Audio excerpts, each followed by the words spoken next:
Welcome to The Writing Life, the podcast for anyone who writes. I'm Holly Ainley, Head of Programmes and Creative Engagement at the National Centre for Writing, here at Dragon Hall in Norwich, UNESCO City of Literature. We're really excited to be hosting a podcast episode this week with one of our NCW Academy mentors, Chip Colquhoun. Mentoring at NCW takes place all year round and is tailored directly to your needs, focusing on your writing priorities. It can either be delivered in a single session or over a more sustained period of time. We have several different mentors who focus on everything from prose and poetry writing to developing your creative practice. Chip specialises in developing children's and young adult fiction, in particular improving story structure, voice and character. Find out more about our mentoring offer over at nationalcentreforwriting.org.uk/academy/mentoring. Alongside this mentoring, Chip is a storyteller and children's author. He's trained teachers through the Department for Education's English Hub. He's trained young creatives through Rathbone College, vicars through Ridley Hall in Cambridge, and children's writers with publisher Epic Tales. In this episode of The Writing Life, he's in conversation with NCW Programme Officer Ellie, and they talk about oral storytelling and writing for younger audiences. They discuss Chip's journey into both these areas and some of the distinctions between story writing and storytelling. They explore the importance of understanding your reader, the key components needed for every story, and how to target your writing to different age groups. So without further ado, I'm delighted to hand over to Ellie in conversation with Chip Colquhoun. Hello, I am here today chatting to Chip, and we are going to be talking about prose aimed at young people, how to write for a younger audience. Now, there's a lot of branches to this particular tree, so let's try and look at some of these maybe before we address the rather big question of how one writes for that audience. Shall we start with the roots? Oh, I love that. Let's start with the roots. You can be a squirrel, and I can be some sort of bird. I don't know, a pigeon or something slightly more impressive. Nice. Yeah, I'd like to start before we even really get onto the page. So with the real roots, which is oral storytelling. It's certainly been that for me. Yeah. Well, I've had the honour of actually getting to see you perform a story to an audience. Very and the dubious energy. I mean, I enjoyed myself. It was like having a double espresso, I would say. And it was great. It was really entertaining. It was very energetic, and it was very different, more than I realised. Very different to reading a story aloud. It's a very distinctive art, and I'd love to know how you came to be an oral storyteller, and if you can explain a little bit about what oral storytelling is. Well, in answer to your first question there, that's the most boring and shortest story of all, really. I was literally called up one day by a friend of mine who had been studying her PGCE to become a teacher. And she basically said, "I'm fed up with this whole teaching malarkey. I'm thinking of becoming a storyteller. Would you like to help?" And I said yes. And that was it. That was how we became storytellers. But I suppose we actually didn't know what storytelling was at that point. And like a lot of people, we presumed it was either going to be reading aloud to children or what is essentially known today as theatre in education, where you create a little script for yourself and then you go in and you perform it. You dress up, you may use puppets, that kind of thing. So that's what we were going in with under the umbrella of. But as part of our research, we joined the Cambridge Storytellers group, because that's where we were based at the time. And we noticed that a lot of storytellers didn't seem to have anything like a script. And it kind of made sense if you think about it, because if I were to ask you, Ellie, to tell us now the story of Little Red Riding Hood, you wouldn't need a script for that, would you? No, definitely not. You just know it, don't you? Yeah. That's basically how storytelling works. You know a story, and then you share it with whoever's there in front of you in the moment. You kind of create it together. And the more we worked on this, the more we realized that this has way more scope than anything like theatre in education or anything scripted or anything read aloud for connecting with children, because it would actually be about connecting. And for me, I guess the pinnacle of, well, there are two pinnacles. I'll take you through them in order of importance. As opposed to fun.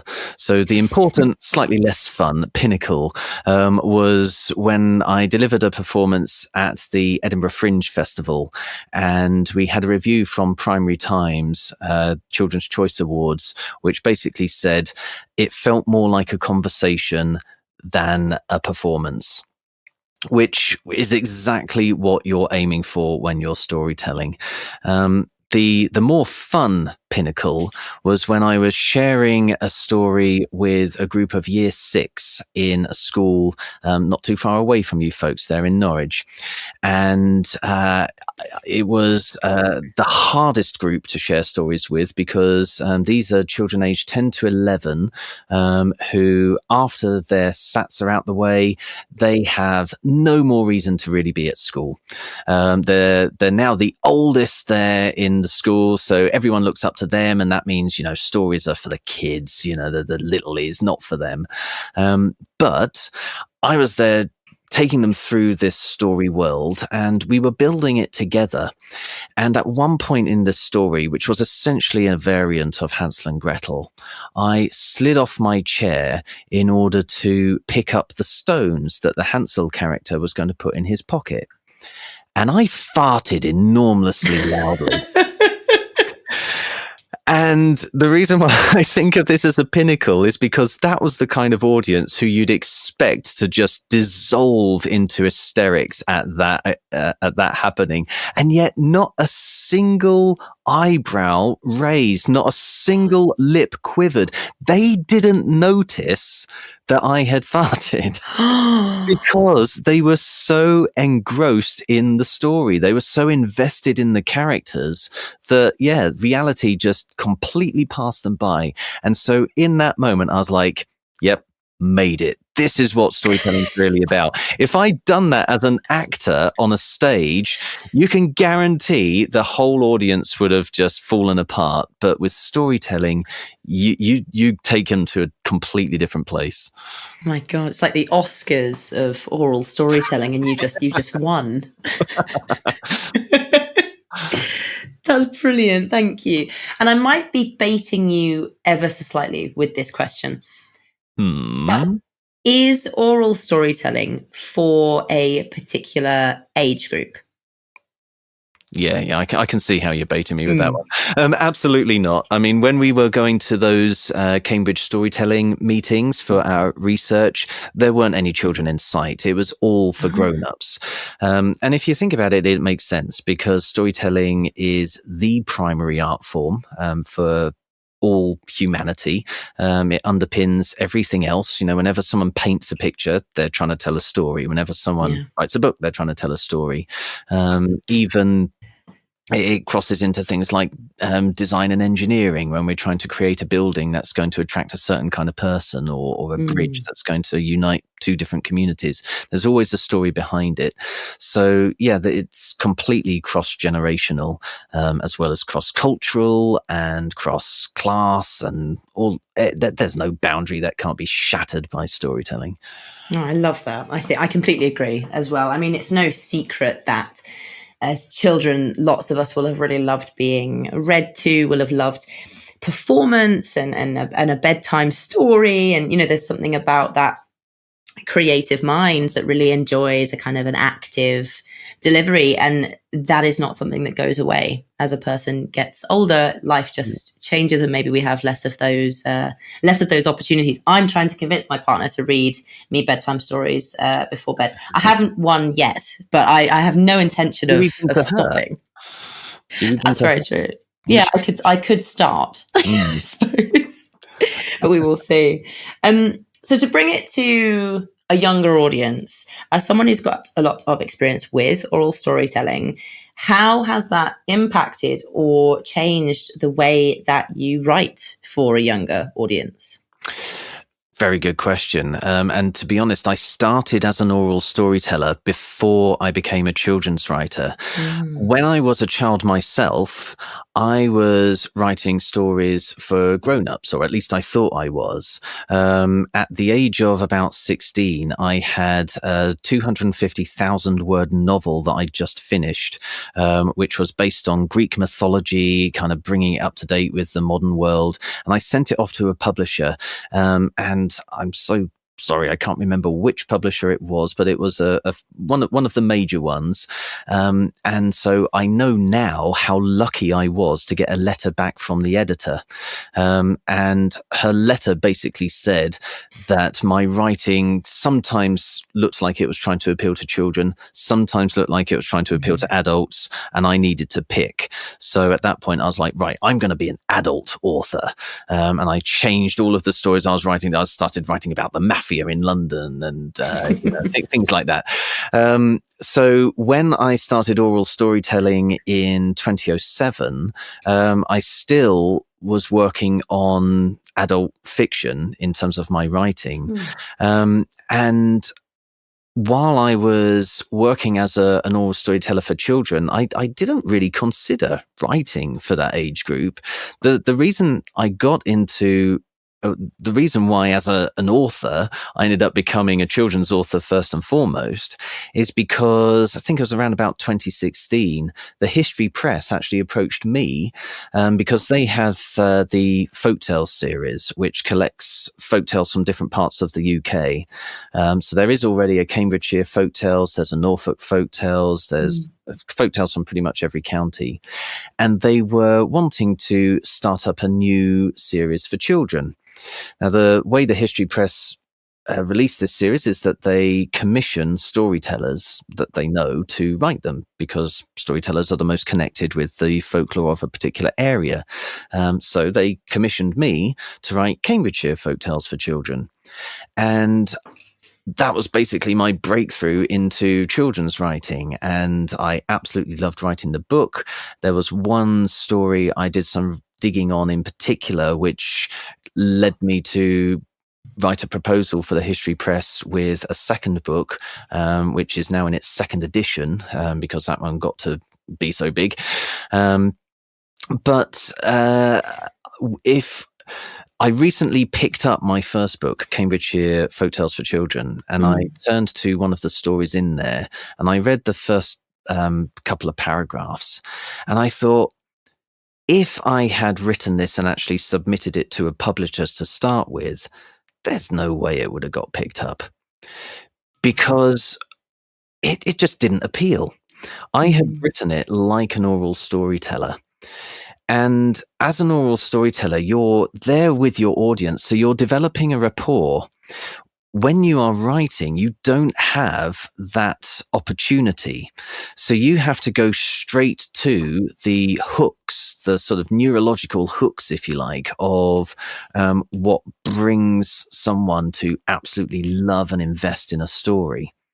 Fortunately, being an oral storyteller in front of lots of audiences had also helped me to learn what that was. So the experience I had of developing this rapport with lots of audiences is what I now use to channel into my children's writing, and has led to me now having these commissions from the Department for Education, which is just a little bit of a step up from the History Press, I think. Sorry, no disrespect to Nicola, my History Press editor. No disrespect, Nicola. Yeah, but it certainly is great to now be kind of heralded as someone whose writing excites children about reading in general and gets them more interested in the idea of reading. So that's what I'm working on now, projects that are all about getting children going from struggling readers into recreational readers. That's fascinating. And actually, I want to have a chat later about struggling writers or readers who are a bit slower, below their typical age range. And I'd love to have a chat about that. But first, I want to delve more into what you touched on just then, about how you've used your oral storytelling to understand the reader and how that translates to helping writers. So for those who don't know, you're going to start very soon mentoring for the National Centre for Writing, and that's going to be through one-to-one sessions with writers who are looking to create works for young audiences, and you're going to help them to develop that work and those skills. And a major area that you believe is important for writers to focus on is this understanding their reader. Yes, definitely. I think that's very interesting. I think it sounds a lot simpler than the reality of it is. Yes, but it's also something which is built into the phrase. So if you think of actors, that is someone who acts, right? If you think of writers, that is someone who writes.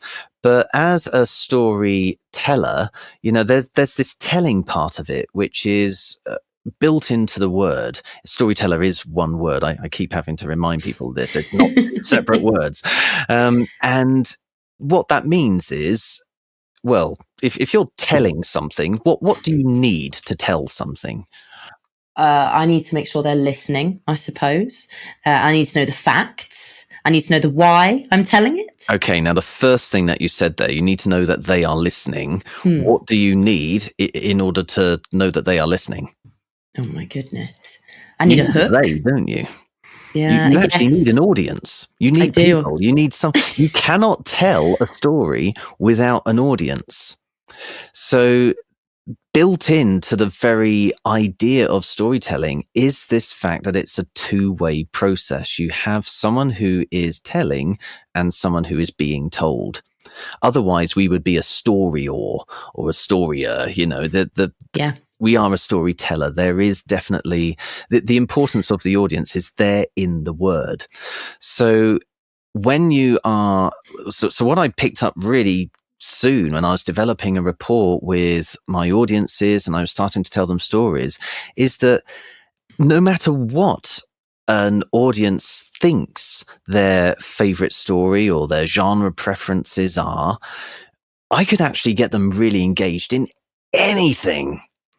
So, yes, part of that was my personality and the sort of rapport building at the start of it.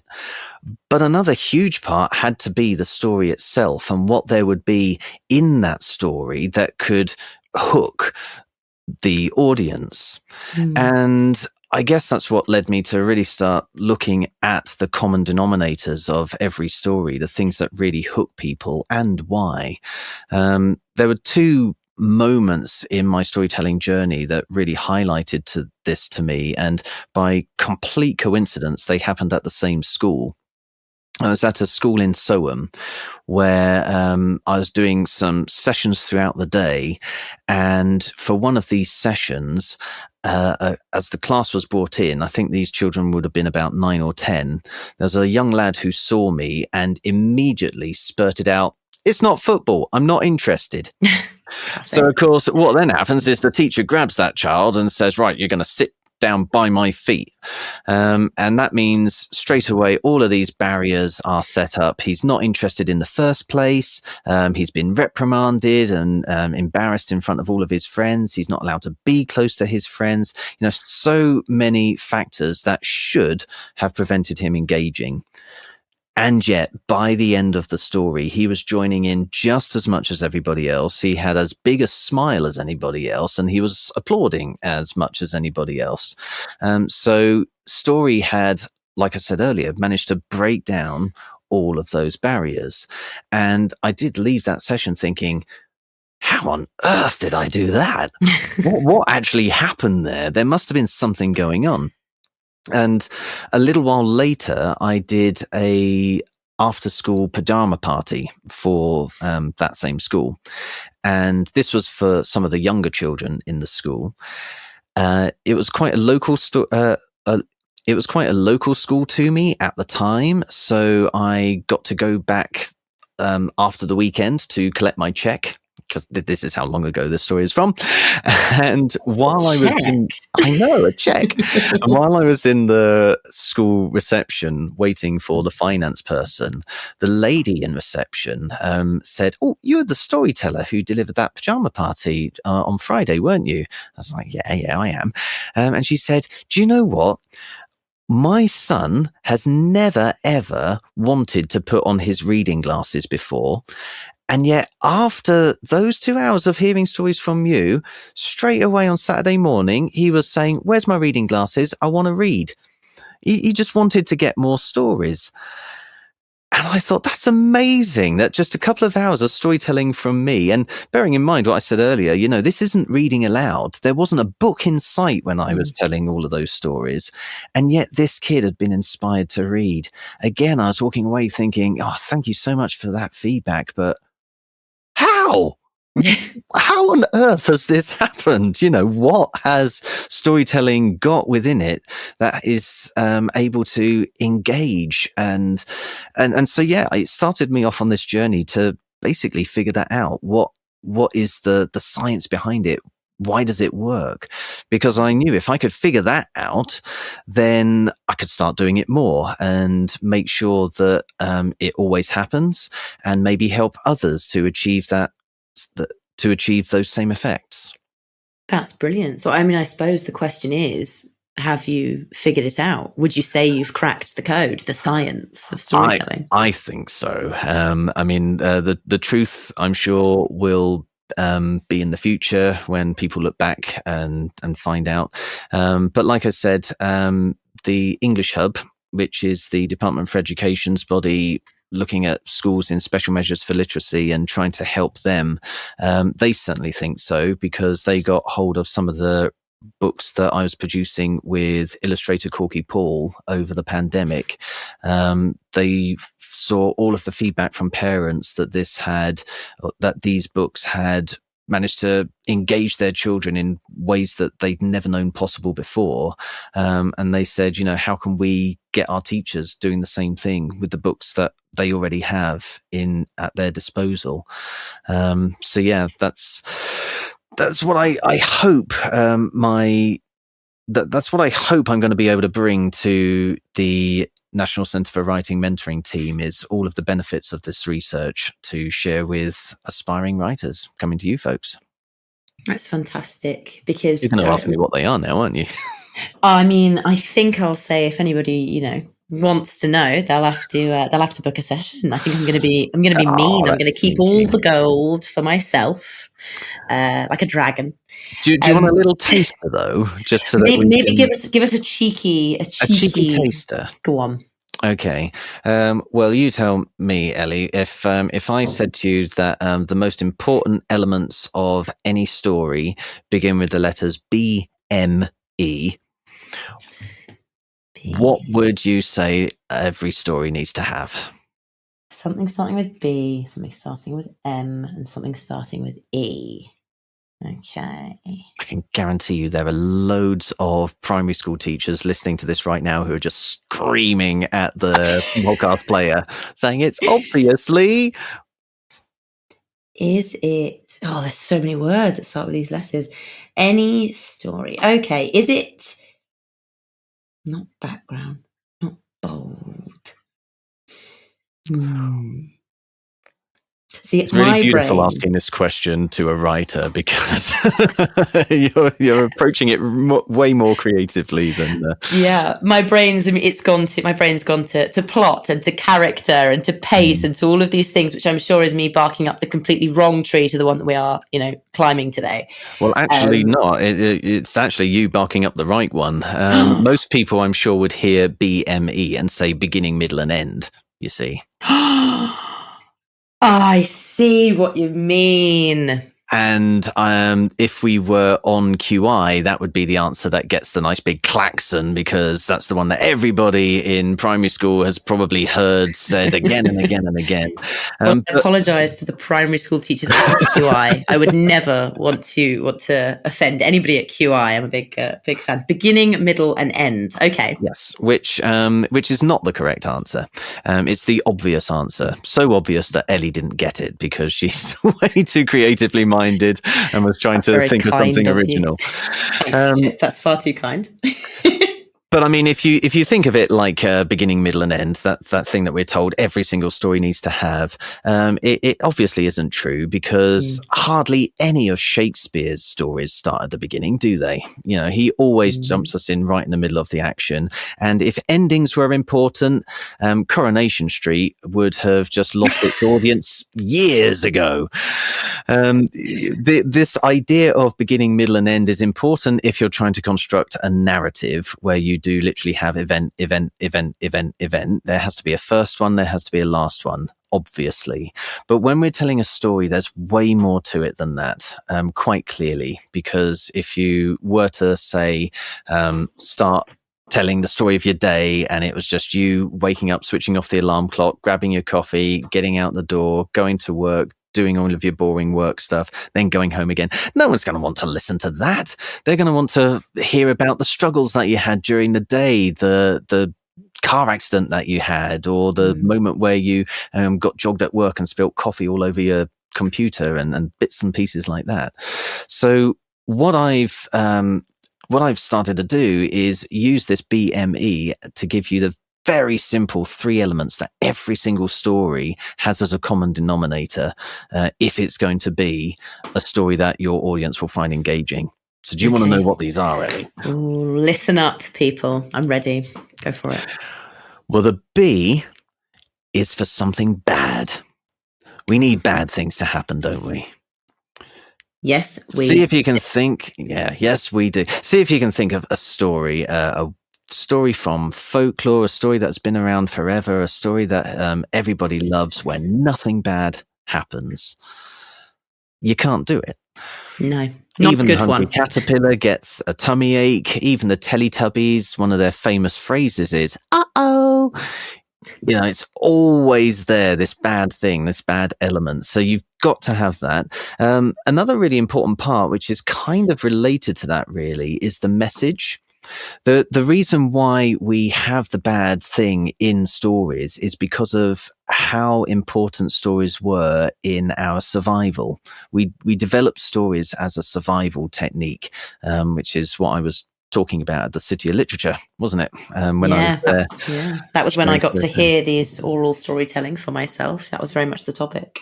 Exactly there. So we were looking at how humanity developed stories as a means of keeping itself alive for the last 40,000 or so years. Obviously, the bad thing is there because that's what we need to survive against. The message is how we are going to survive it. So you've got to have some kind of element of the story which helps you to cope with those bad things. The final one, the E, you mentioned it yourself, is the character. But E is actually empathy. We need a character that we can empathize with.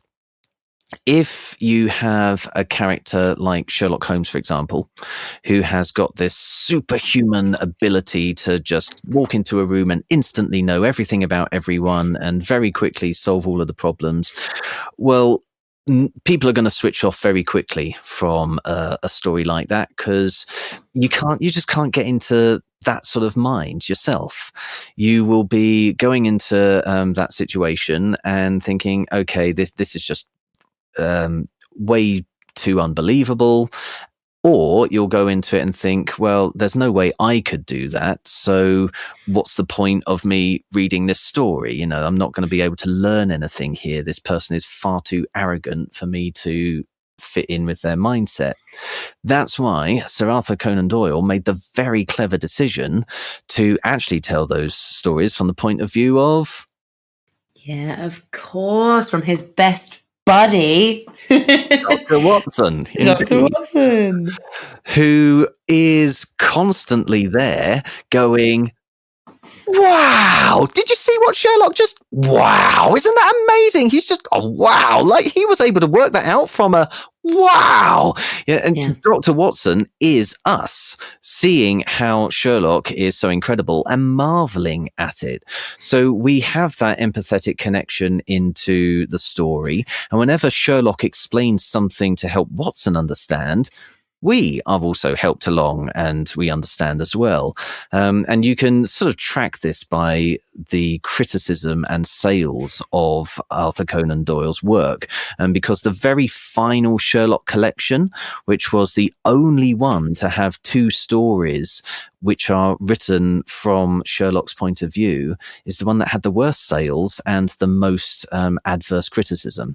So, you've got proof right there. Likewise with a character like Superman, it's true in all genres. Superman, big hero, can't be pretty much hurt by anything. But add a love interest in the mix who can be hurt, suddenly we can empathize with him wanting to protect his nearest and dearest. Add kryptonite into mix, something which weakens him, suddenly we can all empathize because we all have something which is able to knock us off our pedestal. So the empathy helps us to see that the bad thing in this story could be bad for us as well. And therefore the message in this story is one that's worth us taking notice of.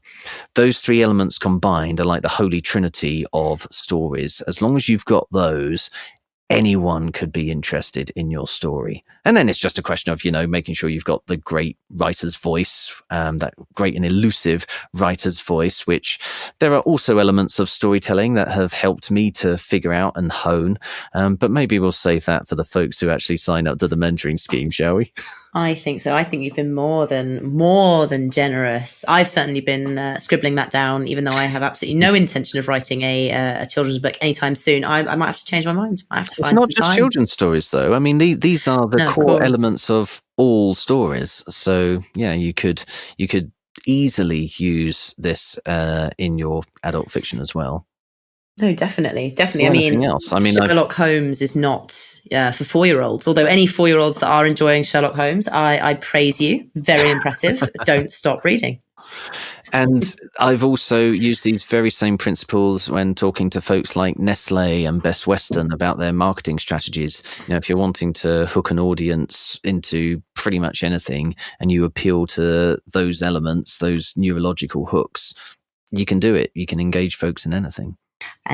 Let's talk about age. Mm-hmm. When we're talking about adults, we're dealing with a much broader age range, typically, when we refer to the audience. And as we get younger, we're talking about a smaller and smaller range of ages, rather. Mm. So a lot of the time when we're talking about shared reading experiences, we're talking about for ages 4+, then independent readers, some people would define that as 7+.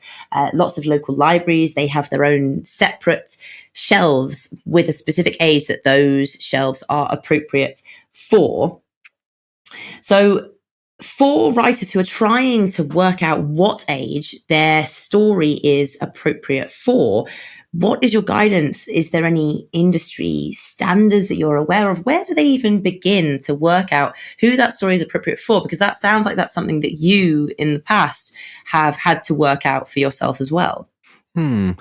Well, I don't know whether it's a question of whether the story is appropriate, because I have in the past found myself pushed into the corner of telling a story that I wouldn't usually tell to a certain age range. There is one story in particular that I tend to tell when I'm in a secondary school working with teenagers, because they're even worse than the 10 and 11-year-olds that I mentioned earlier. They definitely think that they are way too old for storytelling. So what I will usually do is I will tell them a story that you definitely wouldn't tell to a child aged under 10. One of which is a Chinese folktale, which essentially involves violence against children.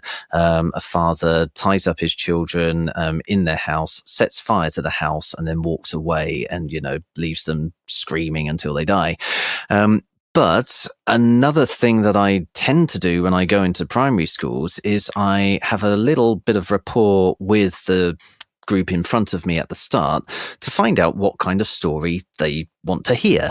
I never, or I very rarely go into a room knowing exactly what story I'm going to tell. I will always kind of gauge from my listeners what story is going to work best for them, which is definitely an all storytelling thing rather than a writing thing, although there are ways that you can work with it, but that's something we'll come on to in a moment.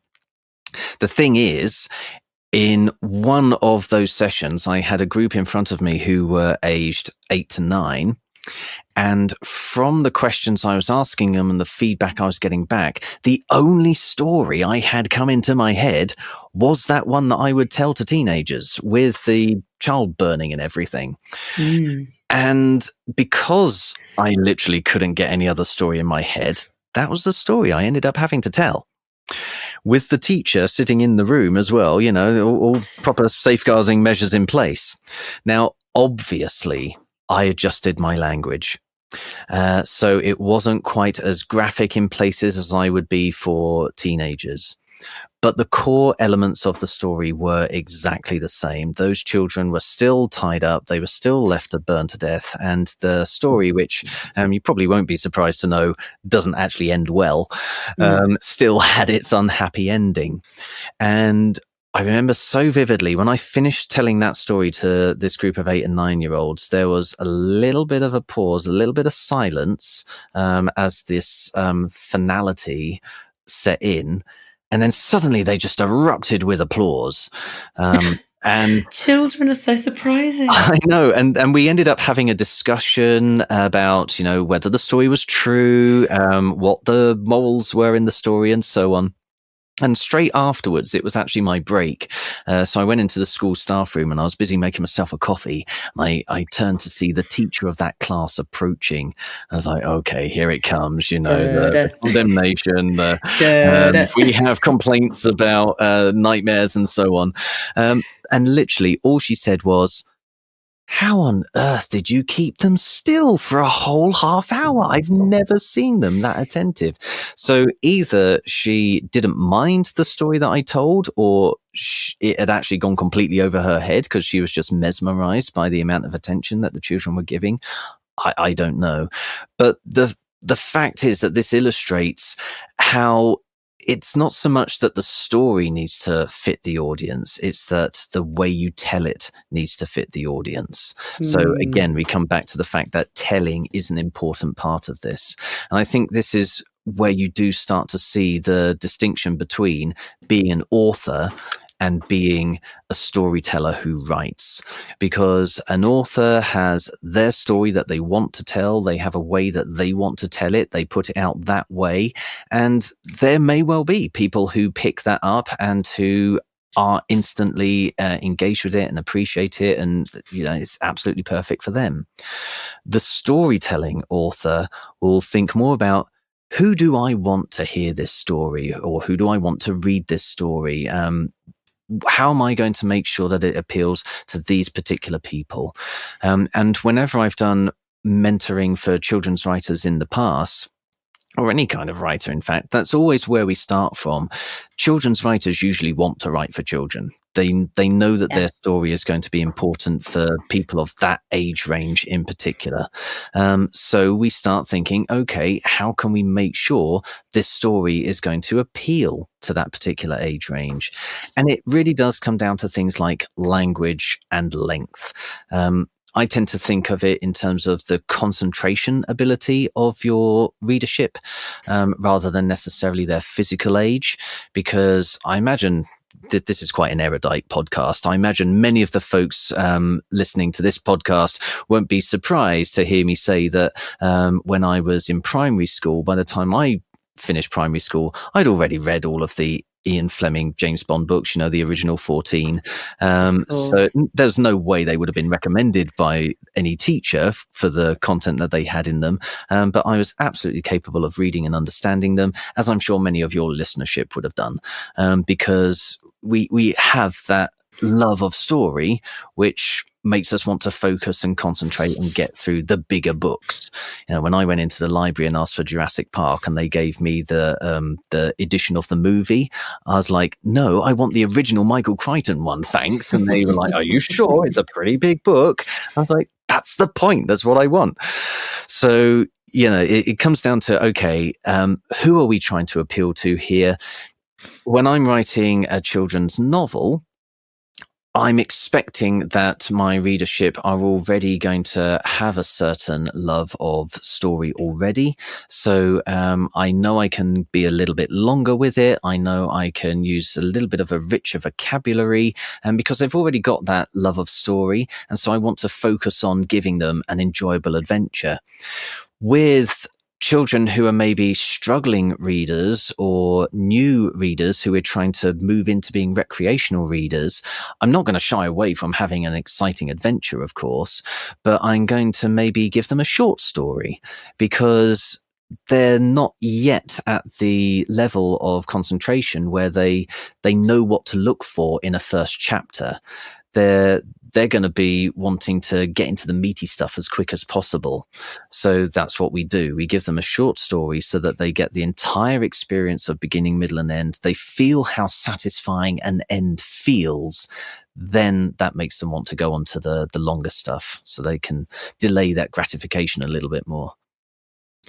I could not agree with you more. I am dyslexic, and so I came to reading quite late, I think it's fair to say, because it was a lot more difficult. And I felt a lot of shame, I suppose is the word. I felt a lot of shame as a child, because I was it was very much known that I was set at a lower reading level than my peers. And I got diagnosed thanks to a wonderful teacher. There are so many incredible teachers out there, and it was a wonderful teacher who said to my parents, I really think you need to look into this, because she won't pick up a book, she's not engaging, and she's smart, and she likes stories. She's got a love of stories. And I used to scribble down all of these kind of ideas, and I used to speak stories to people. I loved it. I had a very vivid imagination. But as soon as a book was put in front of me, I shut down. I used to completely shut down. Absolutely. And so I love what you're saying so much about this, just pure enjoyment of storytelling, separate from books, with books just being one version of how we can express those stories and how those stories can be shared. And I would say that based on my experience, I suppose, and the experience of others, books for young people have such a huge role to play in if someone is going to be a reader or a creative of some type later in life, if they develop the habit, if they feel welcome in that world. And there is a lot of work being done, some of which you've already alluded to actually, in schools and in communities, to reach out to these readers and to create these stories for people that are, dyslexic friendly texts, or easy reads, big prints, all this kind of things, dedicated sections in bookshops. And it's really, it's very lovely, actually, I've got to say, as someone who now is working in literature and is quite comfortable reading and is much more happy in themselves. I'm so grateful to what's being done for these next generations to give them that space, and to you for your part in that. It's really special. It's very important. But I was going to ask you, actually, I mean, you have answered my question there. I was going to ask whether you read now, and I'm guessing that you write now as well. Am I right? It's an interesting one. I write more than I read. Is what's happened. There was a period, I did an English degree at uni, but I think that whilst I loved it, partly it's because I was stubborn and determined to prove that having dyslexia would not stop me doing a degree that they told me not to do.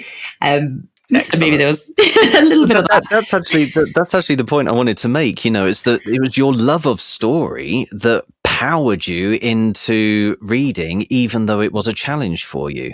And that's exactly the same with children today.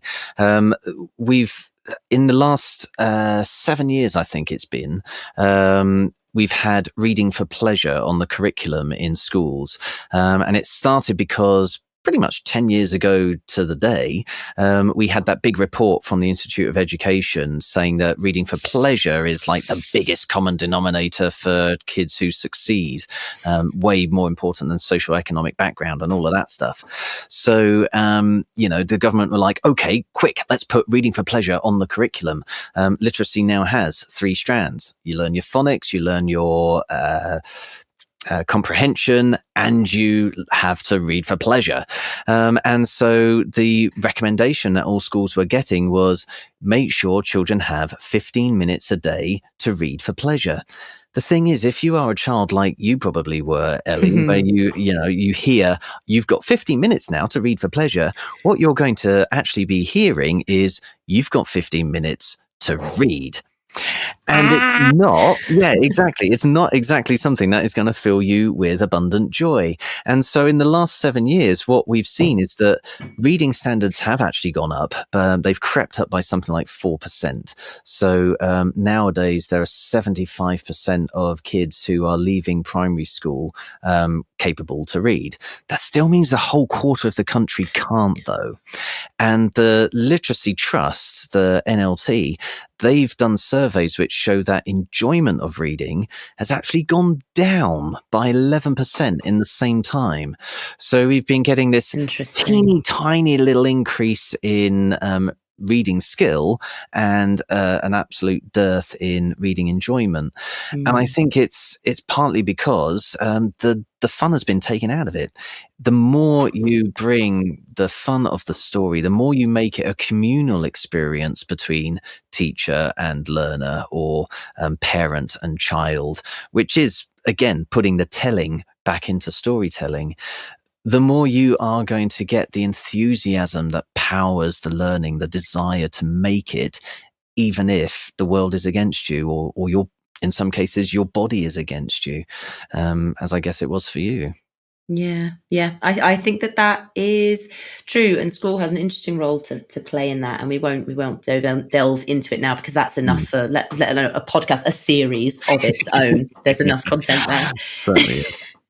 But it is certainly an interesting one in terms of, we have a good foundation in this country, in the children's publishing industry in this country, where more so than in certain other countries in the world, there is slightly less of a need for a children's book to have an educational purpose in order to be seen as having worth.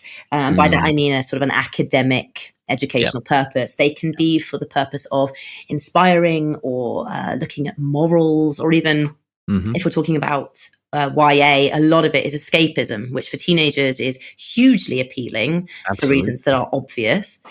And so there is a lot there in the way that you tell it, and why that is so important for addressing a young audience. Yeah, very much. And in fact, for teenagers, story poetry has started to take off hugely, which is something that on the face of it looks kind of odd, because you think, they're teens, they're not going to be into poetry, let alone story poetry, these epic poems.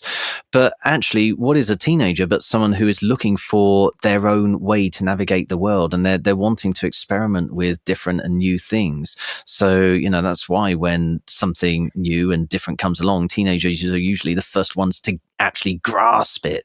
And story poetry is therefore the way to communicate with them, believe it or not.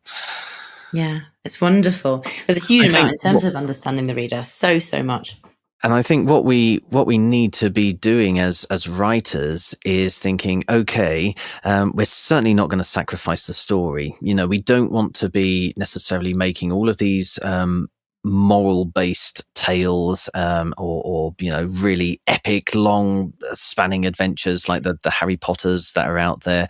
What the world needs more of, I think, are short story collections for children, or even just novellas or something like that.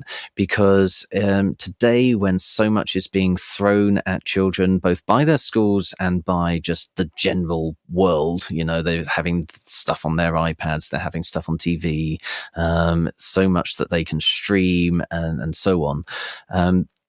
If they are going to get this reading for pleasure bug, which is so important for brain development and just future success, the thing that's going to help them to get that is a shorter story. We need more short story magazines for children, short story anthologies, or just short story books. They don't have to have pictures. They don't necessarily have to have a strong moral, but they do need to have an exceptionally good story. Yeah, I would agree with that. As a person who was a young person who struggled to read, short stories, the satisfaction of an ending, the overwhelming feeling of success that comes from just finishing something is hugely appealing and makes you want to read more. Absolutely. Yeah. Absolutely. Well, I think we unfortunately need to wrap up now. Obviously, we'll be back with our series. We'll be back with our very, very intense series of looking at education and schooling and how we're going to fix it, because obviously we've got all the answers. The Writing Life spin-off. Yeah, that they did not ask for, but that we will do. Yeah. But thank you so much, Chip. That's been really fascinating and a real insight into the world of why storytelling is important and how writers can learn a lot, perhaps, from looking up from the page every once in a while. Absolutely. Thank you so much for having me. A big thanks to Ellie and Chip Colquhoun for that great conversation, and thanks to you for listening. If you have any questions or you want to get in touch, you can find us at Writers Centre on Twitter and Instagram. We're on Facebook, and you can sign up to the NCW newsletter at nationalcentreforwriting.org.uk. As a UK registered charity, we rely on the generosity of our supporters to make our work possible. You can make a donation on the website by going to the Support Us page. If you enjoyed what you heard today, please do consider subscribing to the podcast and leaving a rating or a review, because this helps other writers to find us. Thanks again. Keep writing, and I'll catch you with the next episode.